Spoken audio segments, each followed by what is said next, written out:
Mbote peuple congolais, mbote na balande nyonso ya émission ya biso ya sango ya Congo oyo mwana mboka Gédéon Sweli o azali liboso na bino pour l'actualité politique o na convoqué to peut inviter lelo Maître Blaise pour na ameka mwako limbolela baimboka peuple congolais nomination oyo chef de l'état asali na appareil judiciaire oyo biso nyonso toyebi la justice élève une nation oyo akomeka ko expliquer biso chaque rôle ya procureur nyonso oyo ba nommé par tata ekolo Félix Tshisekedi Tshilombo oyo Maître Blaise akomeka mwako limbola na ba question oyo botuna kibiso mbote mwana mboka.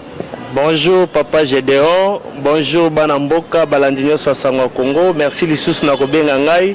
Tango lobby te convoqué na seki parce qu'en tant que juriste, convocation déjà tout ça rôle la convocation. Yango bongisaki bon. Toye Lissous poto panza peto lobelela afin que peuple congolais comprendre nini lekaki, nini leki nomination zandenge nini, qu'est-ce qui va se passer dans l'avenir. Mwana mboka Maître Blaise mekano ko expliquer ba imboka pambate ba ebaka ete nous étions dans un pays oyo banti valeur komaka ba valeur lelo IDPS au pouvoir balingi ba instaurer état de droit oyo ba sali nomination na appareil judiciaire oyo ba nommé déjà tel que procureur près de la cour constitutionnelle au mécanisme ko détailler ko expliquer biso ba rôle na eza nini na mboka oyo aussi longtemps to ebité ba politiciens boko ndongwana ka na coalition na cohabitation oyo projet mo chaotique ezali mécanisme ko expliquer biso. Merci bien bana mboka ezalaki samedi na butu oyo tolandaki biso nyonso nomination ya présidence de la république oyo anomaki ba chef to ba responsable ya ba cours et tribunaux ya mboka na biso na cour constitutionnelle on a ba nommé procureur près la cour constitutionnelle ya RDC donc monsieur Jean-Paul Mukolo que je félicite en passant et je dis aussi merci au chef de l'État pour l'acte à Sali parce que azongi sikimia na mitema ya ba Congolais parce que nous attendions tout cet événement l'état des droits. La cour constitutionnelle ezali cour oyo ezota la constitutionnalité ya ba acte ba règlement pe ba loi ya mboka. Et puis ezali cour oyo ezali ko juger ba autorité nyonso bazo poser ba acte aux anticonstitutionnels. Donc Kourouana est géré par un président donc ils ont 9 membres ba membre wana nyonso baza géré mais pembenya cour il y a ce qu'on appelle le parquet près la cour constitutionnelle donc tobengango parquet près la cour constitutionnelle, c'est-à-dire procureur général ya cour constitutionnelle yende à gérer parquet wana. C'est-à-dire toutes les demandes, les recours en interprétation de la constitution, toutes les infractions sont liées à la constitution, et pas procureur général de la cour constitutionnelle, c'est lui qui va juger. Yenda kotala à construire recours wana pe akomemango et pas ya président ya cour pour que ba juger likambwana. Donc par rapport à état de droit to dai kozela to moni que espoir e bandi kozonga pe ba projet nyoso macabre oyo batu baza contre ba ennemi ya mboka to banguna ya mboko balingaki état de droit kotate vraiment bazali abazourdi pe bazali bloqué pour que ba projet mesquin na bango ekokisama lisusuté. Voilà pourquoi tozo féliciter vraiment de tout cœur le président de la République parce que il a posé un acte conséquent. Batebe bande kozela na kati ya dissolution, batebe bande kozela marabi misusu mais oya beti to benga ya dissolution, c'est-à-dire mutna mutifo bongisa place oza parce que justice et ça c'est pourquoi nous parlons la justice élève une nation et l'état de droit ici état de droit est déjà à travers ma nomination tout le monde na cour de cassation peut ba nommer la Cour de cassation peut nommer procureur général et la Cour de cassation. Donc beaucoup moins de misale à Sikandenge Kobanda parce que surtout aspect wana poste wana et bazali ko senga muto azo o ko mener action judiciaire na mboka na biso. O ko mener action ya répression parce que la répression ezalandi na maboko ya procureur général et la Cour de cassation. O ya landelaka ba miyibi ba onyeso bazo commettre ba infraction. Or na Cour de cassation ba détourner mbonga so de mouton. Ba onyeso ba détourner mbonga saute mouton, bon nyoso bazo yiba ba yibi mbonga l'État, bon nyoso bazana ba bomi batu, ba tuerie au basali, bon nyoso bakanga batu. La loi, selon politique il te met. Non, tozo na kacha mibeko, et ça selon la loi, tozo le belande loi. Tozo mona batongo bazo tambola bango libre. Te Moutoko tambola libre. Mais lorsque il a posé un acte contre Alegem, un acte contre Alegem, cet acte-là doit être poursuivi par la justice. Mais si au niveau de la justice, vous avez une autorité judiciaire qui n'est pas, qui a des intérêts privés ou qui a des partis pris, on va bien prise à partie, à composer acte qu'il faut pour que Batouba la juger comme il se doit. C'est à ce moment où on va dire que Oyazaki Wano va remplacer Sikoyo, il était devenu un politicien au lieu d'être judiciaire. Monsieur l'ex-procureur Flori Kabange Numbi de la Cour de cassation, il était devenu politicien au lieu d'être politique. Dans le dossier, il y a aussi le dossier de la Gécamine avec Nani Yuma. Le dossier est en train de traîner dans son bureau. Pourquoi ça traînait? Parce qu'il est devenu politicien. Est-ce qu'il était pour la main noire Mozagi Nassima? Non. Tolobi main noire et Kokozala ou pas. Mais la justice, la constitution, la justice est indépendante. La justice est indépendante. Personne ne peut entraver le cours normal de la justice ou d'une instruction judiciaire. Ce que Moni Moutou Azali habilité à Salangozo Salangote, c'est parce que Azo peut sa allégeance, Aza parti pris, c'est-à-dire Azo peut sa allégeance na Batouana. Parce que selon loi Nenga Yebi que non, la justice est indépendante. Attention, Batouana va saler Babosier, Aza na droit à supporter Babosier parce que la justice est indépendante. Et ton lobby peut que acte ya président de la République est conforme à la Constitution. Et puis cet acte est conforme à la Constitution parce que le président de la République, a le droit de nommer selon Constitution Nabiso. Le président de la République, dans l'article 82, il nomme les magistrats et il révoque. Donc c'est son acte. Acte wana ya ordonnance ya yé. L'ordonnance doit être aussi contresignée. Voilà. C'est pourquoi l'ordonnance a été contresignée par le Premier ministre. Mais pas aux présidences. Ah? L'institution présidence c'était fait la primature. Mais contresigné non? Il y a une signature, il y a une combattu. Déclaration à mon amboka coordonnateur il y a plateforme FCC Némi Moulanja. Il y a que premier ministre a qui contresigné ordonnance pour l'institution et le président de la République. Non, mais la primature dossier non, ça ce sont les alibas tactiques de travail. Tout comme ça peut se faire dans sa maison, ça peut se faire au bureau, ça peut se faire à la présidence, ça peut se faire à la primature, ça ne pose pas de problème. Le problème qu'on voit dans les documents, la signature du Premier ministre, cela nous suffit. Non, ce n'est pas menace. Écoutez, d'abord, qu'est-ce qu'il y a? L'ordonnance du président de la République, c'est d'abord un acte du président. Quand on dit c'est l'ordonnance, ça c'est un acte présidentiel. Ce qu'on tangue article 82. Et le but bien que Nasuko Kababi, dans la linéa qui précède, le Premier ministre doit contresigner. Donc, tant que le but contre, c'est-à-dire que le Premier ministre, il est obligé de signer parce que acte on est un président soit sali acte na le Premier ministre, tala na ngina nommé batnanga bango yo na signé yo contre-signé, kindi kotanga ngo est un problème. Et puis respecter la constitution parce que Balobi c'est sur proposition du Conseil supérieur de la magistrature. Le Conseil supérieur de la magistrature a proposé, il a proposé les nominations à la présidence et sous proposition du Conseil supérieur de la magistrature, le président nomme. On appelle le Premier ministre pour contresigner, c'est seulement un acte, un contre-saint. C'est un contre-saint. Ce n'est pas l'acte qui engage l'ordonnance. L'ordonnance, c'est un ordre du président. Ordonnance, c'est-à-dire ordre du président. Sur l'ordre du président, nous mettons tel, à commis moututel, à commis moututel, à commis moututel. C'est ce que ça veut dire l'ordonnance. En tant qu'acte du président, le Premier ministre n'est qu'obligé de contresigner. Ça ne pose pas un problème. Je crois que par rapport à ça, Banamboka va être éclairé. Et en plus, il y a l'article 69 où il y a constitution où il est clair. Et on dit bien que le président de la République, il est le symbole de la nation. Le président de la République, il est le symbole de l'unité nationale. Le président de la République, il est le garant des bons fonctionnements des institutions. Le magistrat suprême. Il est l'arbitre. Donc cet article-là donne au président même le pouvoir d'interpréter la constitution. C'est-à-dire il y a un juge constitution à Talimbo quand il est en Bolivie, pas pour le Camona Salabo et pour le Kende bien. Vous comprenez? Donc, quand on constitue le Bible soit un article 69, vous allez comprendre que l'acte que le président va poser, il va le poser sur base d'intérêt à peuple. Pourquoi? Parce qu'il a le suffrage universel du peuple congolais.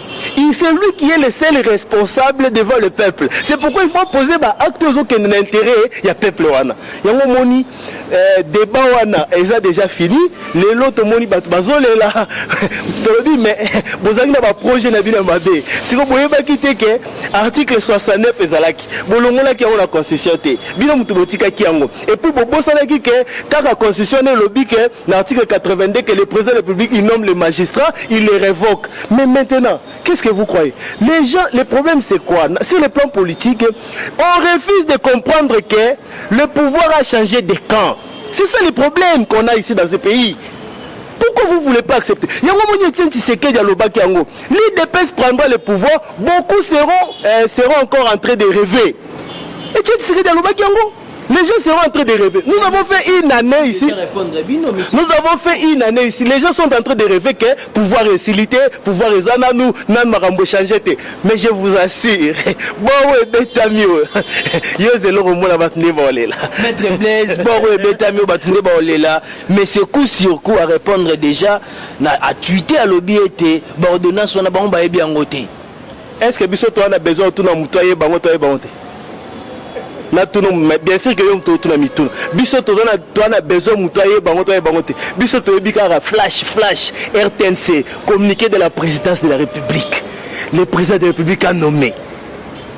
Bon, on a eu ça. Oui, mais que je vois bakake betagi. Mais avoisaki. Bakake beti donc. Avoisaki. Tu sali analyse de EBT. Chaque élo que président de la République a salaka, pas il faut voyager. Est-ce qu'il y a eu des retombées pour ça? Il y a quitté que le président Zagui a un voyage qui en février, il fallait qu'il ait dit ça comme vice-président de l'Union africaine. Nous les félicitons d'ailleurs passant. Excellence, chapeau bas, Moussalo Sali vraiment et Monani.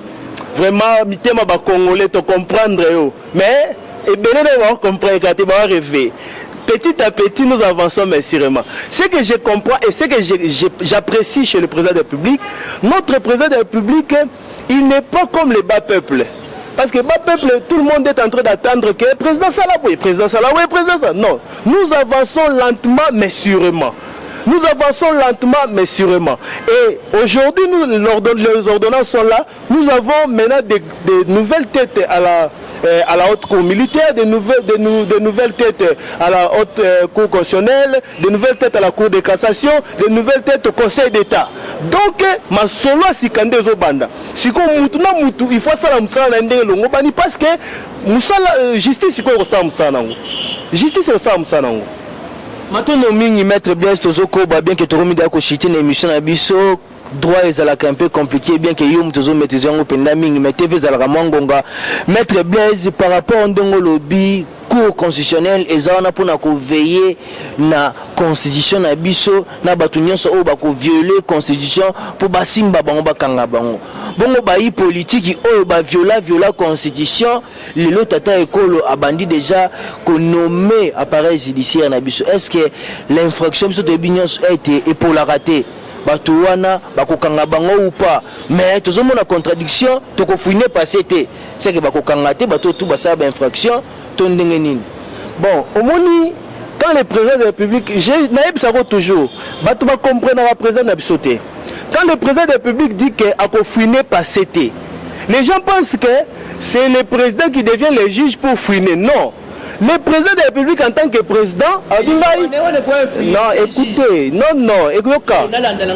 Yoka, alors bien qu'il ne va pas fouiner le passé. Nous mettons nos problèmes de côté, toquer la coalition. Mais cela ne signifie pas que à repérer cette injonction pas juge, parce que la Constitution le dit bien que la justice est indépendante. yo kende ko pesa ordre pas juge ce qui infraction ezali mutu ake funda dossier na eloko na yebisaka autre fois na loba ki nani ase akenda na tribunal afundi Kabila lobi Kabila boma mwana nga boma na inanga balandeli ete bato babanga na baokenda kofunda Kabila bafunda kite siko boni bolingi président de la République asani président bien au fini ne passé te avandine mais on ne sait que basala mabe par rapport à acte infractionnel il y a la répression en tant que justice na biso posa musala il faut pas dénoncer mal mabe so que zali ba violer loi ba bomaki mutu ba ibaki mbongo ba ibaki lopango batu basala ki boy porter ba plainte si mais ba plainte wana ndi justice c'est ça musala ce que bien so bo banga yango na biso et tu que lorsque l'IDPS prendra le pouvoir, beaucoup seront en train de rêver. Donc, tous dans le cas de Batmazo rêver, que le pouvoir essayer de changer, comme dans l'état de droit. Non, les choses vont changer. Les choses ont déjà changé et pour tous ceux qui sont dans ma cambu missus.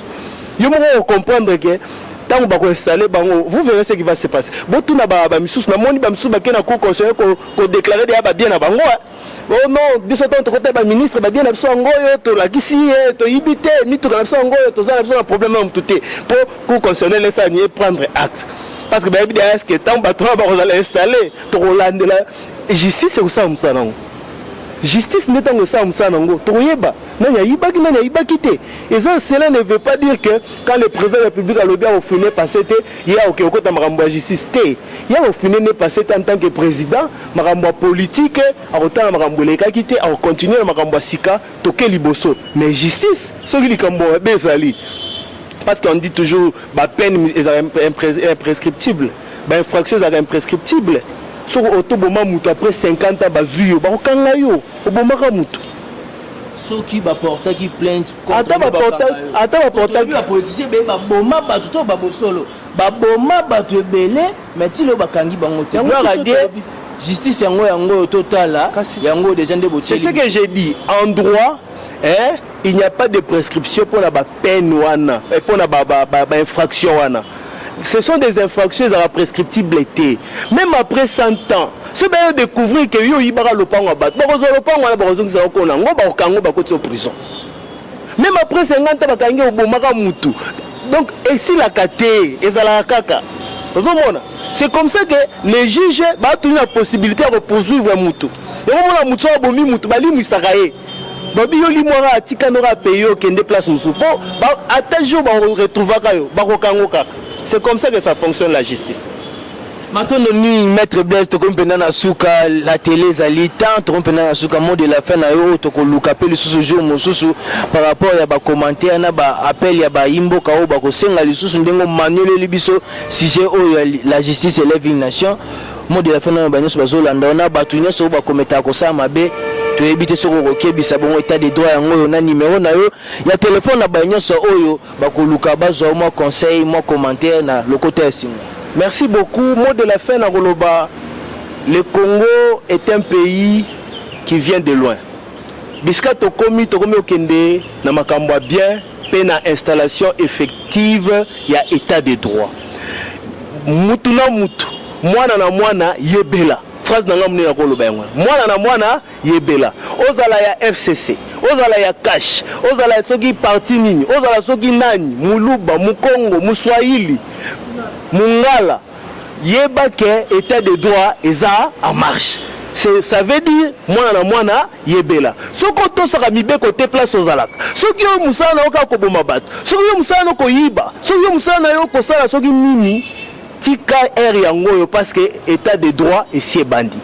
Et de l'autre côté, nous félicitons le président de la République parce qu'à l'exhibition qu'il est un génie politique, un génie politicien.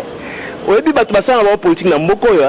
Basala la politique mais ndenge konanga yoka so alobaka eza ko âgé de dames apesi pia bolie bozo sepela abeti bo sandam o esala mio eza tobenga ngonde sandam po oloba sunini masolo nyoso bandoko dissoudre oboy esilinde na makambo ya nomination ya ba magistrat na ba courna parce que ba projet nyoso mabe contre mboka esili. Maintenant le Congo doit être debout, le Congo est en marche, vraiment to soutenir mon konzi mboka, to soutenir ba action nae, to soutenir pe vision nae.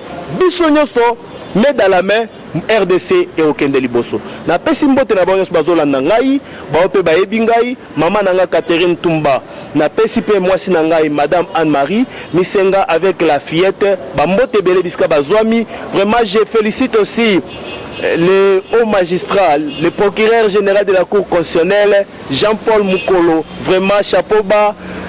Et puis na bossa ko pengelo ko moko na bato ba nommé na yebi misatu. Vraiment nandenga na yebeli bango, ce sont des hommes sérieux. Vraiment j'ai senti que président Nabiso te alingisi ko changer masolo parce que bato na lobby wana Jean-Paul Mukolo. Donc on écoute na makambo boyete. Donc oui non osali mbeba osali mbeba te mbeba te. Vous comprendre? Président de la République penza akota ki pena kati kuna po aluka penza ba teto ba yebi musala wana et bamsu bazolo ba o asali ka bato Kabila nomaki. Oui, ce n'est que normal. Bato nyonso Kabila nomaki wana bazali mabete. Bato malamu pe baza na kati wana. To lukika na kati wana bato baza malamu wana nde to nommé, c'est pourquoi moni bazuka au debout. Donc vraiment bambote belé baba olinga ba contacter biso plus 243 99 558 60 59 plus 243 99 558 60 59. Na pesi mbote na yoka son biska zali na Londres, bambote belé to ebike azo komela biso déjà wa vraiment bambote belé pe na batu nyoso. Merci na yo moko papa Gédéon, merci na koyamba ngai vraiment na banze za mbala suka te pour te développer afin que le peuple congolais comprenne comment il va avancer notre pays. Merci Maître Blaise. Je rappelle que nous sommes arrivés à la fin de notre émission. Là, je dirais un grand merci à Bob Boukassa, Oazaki Nasima Caméra, l'équipe technique Mobimba, Oya accompagné Kibiso Namoko Alelo, Nganabino Pendato Kokuta Nasoki, Yesu Ayete Lobby. Bye bye. Eshima, votre magazine qui bat au rythme de l'actualité. Une réponse à vos besoins en information, un éclairage dans divers domaines. Impartial, documenté, instructif. Eshima au cœur de l'info. Retrouvez la nouvelle édition. Exclusivité. Sakumbi Molendo, le réformiste qui vient stopper l'hémorragie, suspension des fonctionnaires peu intègre, numérisation des titres fonciers et climat de confiance avec les collaborateurs, le nouveau gestionnaire des terres congolaises fixe les nouvelles règles de jeu. Focus, Lambert Mindi, Omalanga, le souverainisme comme un dogme. Redressement délaissé, Tomaluaka Losenjola, l'homme de la situation.